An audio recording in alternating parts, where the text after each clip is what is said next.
कराची में अदाकारा हुमैरा असगर की लाश मिलने का वाक़या। SP क्लिफ्टन की सरबराही में तहकीकाती कमेटी ने तफ्तीश शुरू कर दी है। हुमैरा असगर के मालिक मकान को आज शामिल तफ्तीश करने के लिए तलब कर लिया गया है। हुमैरा असगर के मोबाइल फ़ोन्स अनलॉक कर लिए गए हैं, जबकि मोबाइल फ़ोन्स में मौजूद तमाम मैसेजेस और राबतों को चेक किया जा रहा है। कराची में अदाकारा हुमैरा असगर की लाश मिलने के वाक़े में मज़ीद पेशरफ्त हुई है। मज़ीद तफला जान लेते हैं मोहम्मद काशान से। काशान, बताइएगा।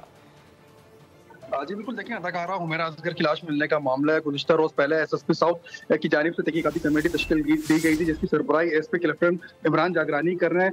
तहकीकाती कमेटी ने तफ्तीश का अमल शुरू कर दिया है। हुमैरा असगर के मालिक मकान को आज शामिल तफ्तीश करने का भी कमेटी की जानिब से फैसला कर लिया गया है। हुमैरा असगर के मोबाइल फोन अनलॉक भी कर लिए गए, जबकि मोबाइल फोन में शामिल तफ्तीश करने का बाकायदा तौर पर फैसला कर लिया गया है। मालिक मकान जिनसे उनका तनाज़ा भी चल रहा था, उनको भी आज फाइनली तौर पर तहकीकाती कमेटी शामिल तफ्तीश करेगी और वाक़ई के हवाले से मज़ीद तहकीकात और शवाहिद जो है वो भी जमा किए जाएंगे। जी बहुत शुक्रिया काशान अपडेट करने के लिए। सब्सक्राइब करें और बेल दबाएं ताकि कोई खबर रह न जाए।